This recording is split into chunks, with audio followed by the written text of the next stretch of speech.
Is TSP or Thrift Savings Plan a 401k? And the quick answer is no, it's not. But they work very similar to one another. Both of these are employer-sponsored plans, so that means when you're working for a company, a thrift savings plan is for federal employees, a 401k plan is for private employees.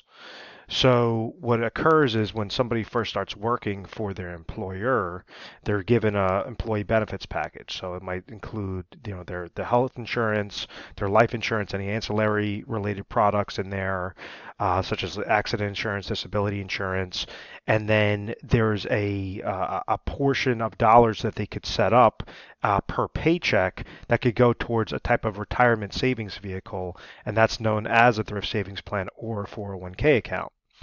So the way on how it works is if you think of it visually like a bucket, a, a TSP or thrift savings plan grows by the contribution somebody's making into the plan and the rate of return that comes back based on the investment options that they chose. So the contributions could be broken down into two main components. One, the contributions made by the employee itself. So let's say somebody's, makes $100,000 per year. They're working for the federal government and they decide to put in 5% of their salary. Well, then we know that $5,000 would be going into this bucket for that year. Now, the employer match, there's some different verbiage on how that employer match works, but what the employer match is it's an incentive for somebody to save money towards these types of plans. So a thrift savings plan, once again, the main difference between that and a 401k is this is set up through a federal employer or a federal employee, and a 401k is set up through a private employer for a private employee. So the match could be different. Some companies may offer a match, some companies might not offer a match, but ultimately the main reason why somebody wants to or should be leveraging these sorts of accounts is for that employer match because it's ultimately free money. So let's say in that example where somebody's making $100,000 per year, they put in 5% of their salary, but the employer match is it's 100% for the first 3%, and then it's 50% match up to the next 2%. So this person put in 5%.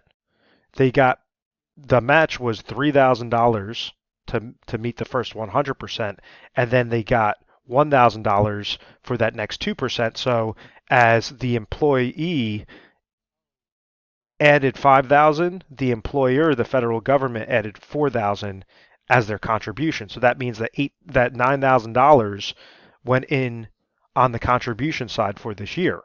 So if they're doing this for, let's say, 10 years, we know that $90,000 worth of contributions is going into this plan. If, let's say, they do that for 30 years, then we know that $270,000 is going as the contribution into this plan. So this is ultimately the controllables, is when somebody's making contributions into their savings plan account or into their 401k account. So same sort of concept with the 401k, it's just entitled differently, and contributions and rate of return equals what the size of this bucket is. So if the person's placing a dollar amount in there and their employer's giving them some sort of match, those are obviously positives being added to the bucket. So this is the controllables. Same thing, if let's say someone's making $100,000 per year, they put in 5% of their salary in there, meaning $5,000, and let's say the employer match, instead of it being, for that 5% mechanism, it's only 2%. This would mean that only $2,000 in that example is going in from the contributions of the employer, from the 401k contributions. So that means the combination of the 5,000 the person put in there plus the 2,000 from the employer match equals $7,000. If you do that for 10 years, that's 70,000 worth of contributions. If you do that for 30 years, that's 210,000 worth of contributions. So once again, these are the controllables. So they're very similar to one another. They just have slightly different mechanisms when it comes time to pull the monies out, and different flexibility options right around age 59 and a half, age 60, if they want to leverage these dollars and roll them over into IRA accounts or Roth IRA accounts. So as I jump back to the TSP account value formula, we already understand that the contributions are one side of the coin, and then we have this rate of return, which is the other side of the coin. And this rate of return, this is based on what the investment options that the person chooses. So let's say if they go into an S fund as an example, that would mean that they're in small cap related equities, within this thrift savings plan account. And if small cap funds are doing well, well, then obviously there would be a positive added to this bucket. If, let's say, they were more conservative, they went into a G fund, more of a fixed type account, then that would mean it would just be a consistent rate of return placed into their bucket each year. So if the G fund's only paying, let's say, 1%, and the person's making contributions every year, and let's say their account balance was sitting at 100,000 and they received a 1% gain, well, then their account balance at the end of that year would be 101,000 versus if they were heavily invested towards equities, and let's say the stock market went up plus 10% and they were sitting at 100,000, well, then their bucket will be 110,000 at the end of that year. Pretty self-explanatory. Now, where this becomes a hindrance and could be a negative to an individual situation is if they're too aggressive and understanding that they have investment risk related with this performance side, with this rate of return side. So in that same example, let's say somebody's super conservative and they're staying in a G fund. Well, we know that that G fund may be paying a fixed 1% rate of return per year, so that might be a safe route. But if somebody was super aggressive and they wanted to leverage themselves into, I fund and S fund, all these different variations, but it's mainly tilted towards an aggressive type portfolio. And let's say that the market dropped and it dropped 20%. If the person had $100,000 in their bucket, it would be equivalent to someone taking a sword and slicing that bucket. And now their account balance is sitting at $80,000 because of this downward market risk that took place. So yes, it's good when somebody's younger to basically take advantage of the market, or typically it's really based on what their mindset is and what their risk tolerance is. But ultimately, as somebody starts nearing that retirement stage, that's where they may want to reallocate a little bit, smoother into a more consistent rate of return, or something that would be more diversified to give them more consistency on this rate of return side, so that they could have consistent positives, obviously the contributions that they're making themselves, that the employer is matching, and then have consistency on the rate of return side. And the same sort of concept with the 401k. Now, the difference between that is, now typically with the thrift savings plan, you'll have anywhere between 15 to 20 different funding options to choose. So think of them as eggs in your basket. So once again, if you have an S fund, or if you have an I fund, or you have some target date funds in there, those are just some variations. Those are just some eggs in your basket to choose. Those could still go down. Well, because they're set up in investments doesn't mean that's always going to be going up. Obviously, there's risk related there.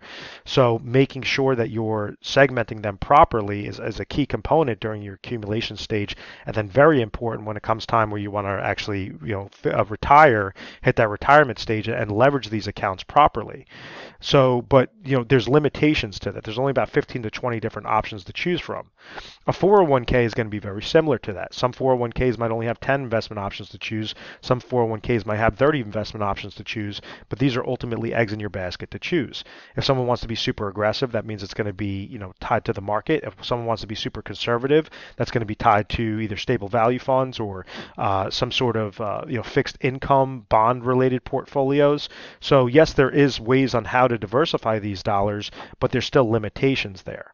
And the reason why I say there's limitations there is by looking at what an individual could roll their money over into after they hit a specific requirement. That could be an age-based in-service withdrawal. That could be that they no longer work for the employer. So there's different eligibility requirements that could be met in order for somebody to utilize their 401k, their Roth 401k, their thrift savings plan, their Roth TSP. So this could either be set up in a traditional IRA or a Roth IRA. And that's just the way on how it's taxed and how the monies grow and how the monies get, come out from distributions, whether it's going to be taxable or tax-free. But ultimately what occurs is when somebody does a rollover, let's say if somebody had $100,000 sitting in their 401k account, they left that employer, they go and they roll it over into this plan. So think of that contribution as ultimately the rollover. This is the money that's now being placed into the bucket. they could add contributions further into this plan, or they don't have to add contributions into this plan because it's not like they're adding contributions and they're getting a match on themselves. And IRA stands for individual retirement account. So this is for the individual. They're the ones that are now accumulating this. The reason why somebody would want to do this is mainly because this rate of return side is not going to have those limitations to it. So unlike the TSP, which might only have 15 to 20 different eggs in your basket to choose, a 401k, which might only have 10 to 30 different options to choose, an individual retirement account could have thousands of options to choose, where you could now really cherry pick. If you want to try to have a growth related strategy, you could use low cost index funds, you could use no load mutual funds, you could have different things that you're cherry picking specific stocks, specific bond portfolios in there, and things that could have less cost but a much higher quality. So that's from the accumulation standpoint. If you're looking for a safe accumulation standpoint or a consistency standpoint, you could use fixed accounts, you could use bank CDs or fixed annuities, or you could leverage indexing strategies such as fixed index annuities or market link CDs or notes. And so there's a whole plethora of options available to you, thousands of different options available, or eggs in your basket to choose, that you can now cherry pick and splice around, as opposed to being handcuffed into those individual plans through a 401k or through a thrift savings plan. So whenever you think of a thrift savings plan, understand that this is federal. Whenever you think of a 401k, this is from a private institution. Now, what TSP does, it's more favorable than the 401k. Now, some 401ks do offer this, but with the thrift savings plan as it currently sits right now, when somebody hits age 60, they're eligible for something known as an age-based in-service withdrawal or in-service rollover. So let's say if somebody's working for the federal government, they're currently age 60, but they don't want to retire until age, let's say, 65. And they've accumulated a sizable, let's call it $500,000 or $1 million in their thrift savings plan account. Rather than sit with those limitations, with those limited eggs in their basket on the investment side, they could go roll these monies over into an IRA, and a couple of customized IRAs that are set up for an income-related strategy, a safety-related strategy, and an accumulation-related strategy that could work better than just staying in the limited investment options through their savings plan account. So that's where it is important that when somebody does hit that age-based withdrawal, the age-based qualification, that they could go and make those rollover dollars and make sure that it's suitable for what they're trying to accomplish throughout their retirement livelihood, essentially.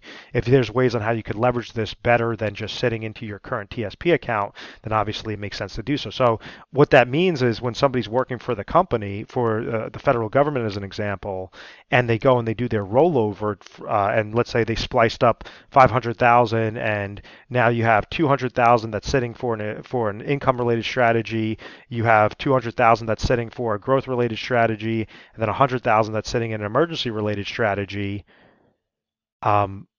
That just means after they did that rollover, that now their thrift savings plan account balance is sitting at $0. So they're still able to accumulate and contribute and get matching monies for these next 5 years. So then after those 5 years are done where they fully retire, now they could take those monies and roll it over again, and then now add to these different pieces to make sure that it's going to produce them some sort of retirement success or get them closer to a successful retirement.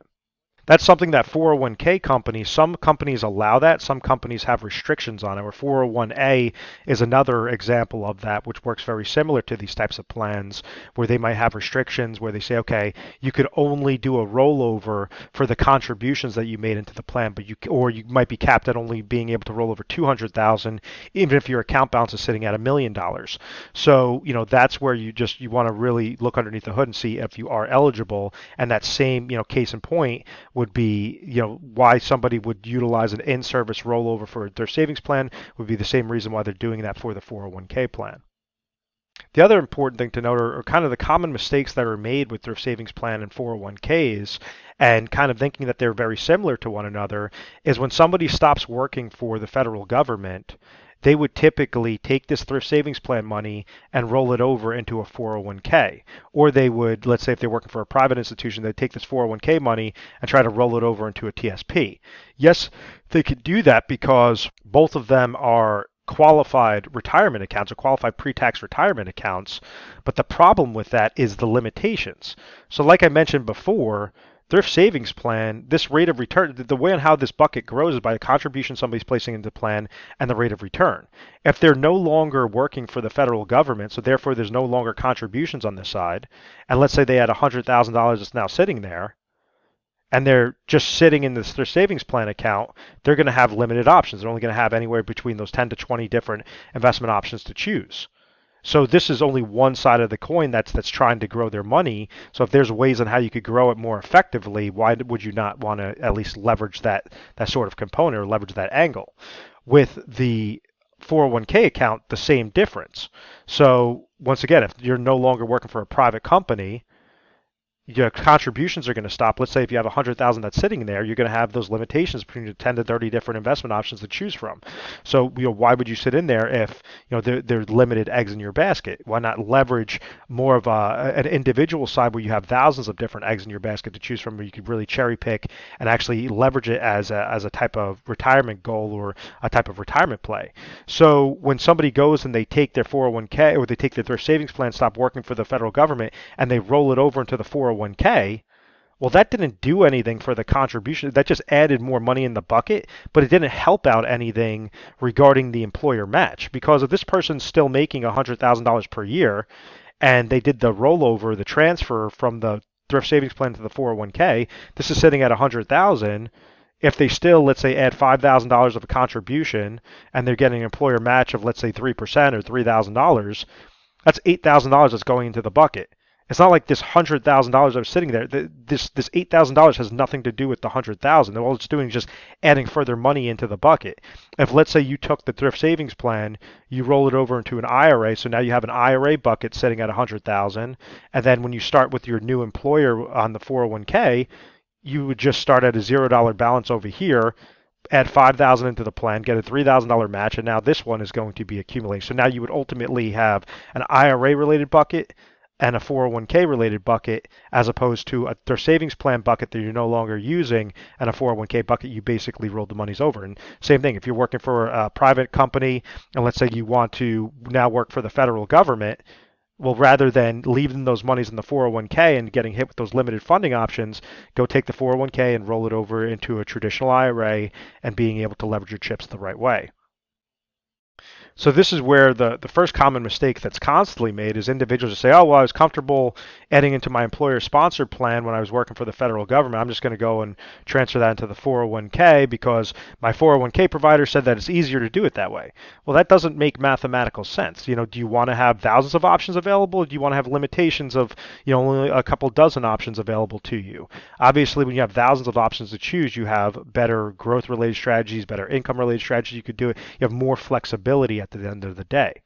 So that's obviously the first mistake with that. If, let's say, you're in the situation where you did leave your savings plan, you're now looking to place it into a 401k or vice versa, you need some help with, deciding, okay, how to set up an IRA account or whether it makes mathematical sense to do that move, feel free to give our 1-800 number a call. It's 1-800-566-1002 and just reference this video.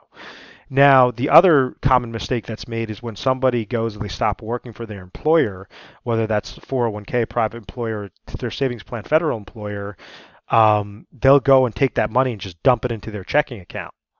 Let's say they're 40 years old and they took their 401k money and just dumped it in their checking account. Well, a checking account is a non-qualified account, or a savings account is a non-qualified account. So what they did was they took a qualified monies, pre-tax monies, and they sent it to a non-qualified account.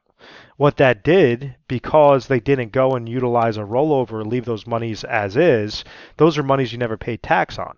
So by taking the monies and placing them into your checking, your savings, the IRS will go and tax you on those dollars, and then on top of it, because you didn't hit a specific age base or a specific age qualification, they would also ding you with a 10% penalty. So that could be enormous. If obviously you're trying to pull out 100,000, you just dump that in your checking account, your savings account, there's a couple different components. Let's say if you make $100,000 that year, or let's say, just for really easy math, just so that things don't get confusing, you make $150,000 that year, and you removed all the money in your thrift savings plan and you added that into your checking savings account, well, then now that shows that your adjustable gross income at the end of the year is going to be $250,000. So now you're going to get taxed at this tax rate, and then you're also going to get dinged with a 10% penalty off of the monies that you pulled from that thrift savings plan or that 401k plan. So now that's an extra $10,000 of a penalty on top of the extra, potential tax bracket that you might have thrown yourself into. So that's why you have to be very careful when you're doing that. Understand it's not just free money.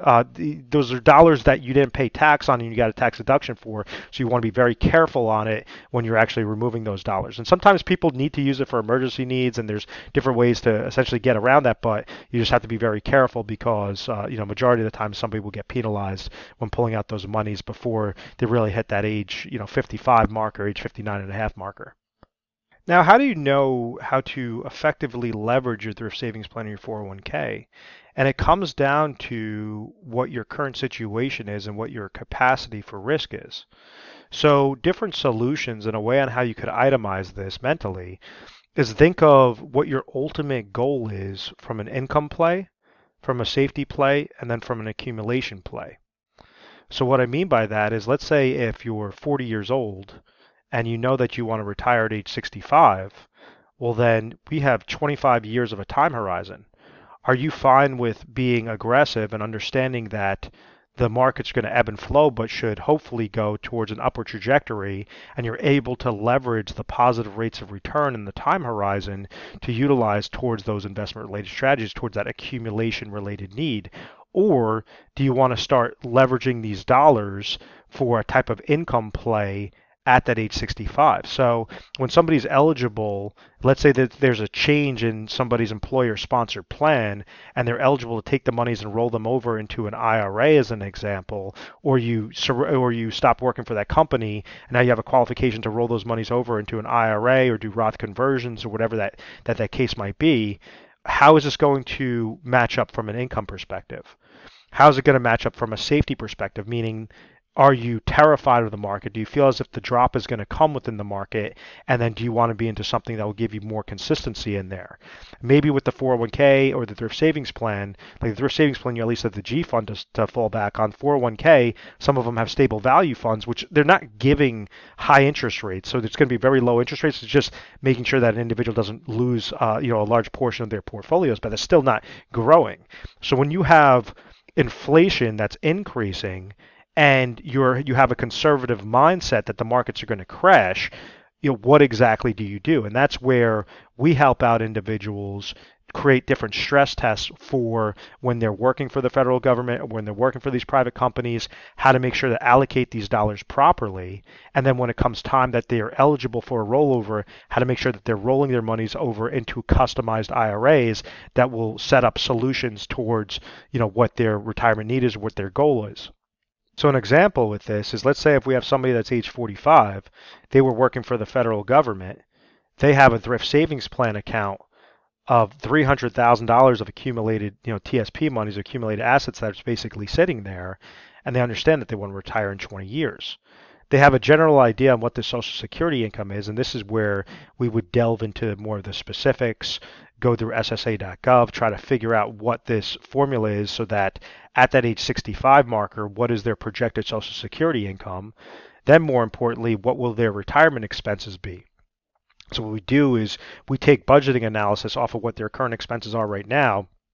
We look at a futuristic date of saying, okay, are those expenses still going to be there? Like as an example, if let's say somebody has 15 years left on their mortgage, but they're 45 years old right now, well then that mortgage expense isn't going to be there in 20 years, so that we could omit that from consideration. We could also have an increase based on what they want to see as their retirement lifestyle. So we try to paint this picture for an individual and then figure out mathematically what those expenses would be when they hit that retirement stage, so that we're planning out a process and we're doing that on a monthly basis, annual basis, that could make tweaks, along the way.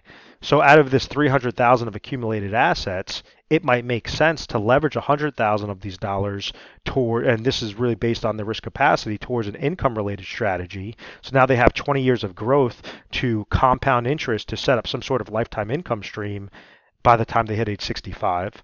from a safety mechanism, maybe they like to leverage portions of the market, but they don't like the downward market loss, risk, or they just want to sit into some sort of fixed account, and they know that their old TSP, the G fund, isn't paying high enough rate of return, but they still like that safety mechanism. That's where they could go and take those monies, place into an IRA that would give them that safety, give them that consistency, and then the tertiary component. Let's say if they throw 200 or $100,000 into an accumulation strategy, how to make sure that that's set up specific towards their risk score, meaning that if we go and we use this artificial intelligence software that will pinpoint exactly what their risk score is based on their age, based on their time horizon, based on what they feel like the markets are going to do, and based upon the dollar amount that they want to place towards investment related strategy, and we make sure that whatever that risk score comes back at, that's how the portfolio is going to be built. So you could ultimately come to the table with one thrift savings plan account worth of 300,000 and make sure to splice them up into, let's say, 3 separate IRA accounts. That's one's being maximized for income, one's being maximized for safe accumulation, and then the other's being maximized for aggressive accumulation. And they're all now working like a perfect puzzle piece, like a perfect fit.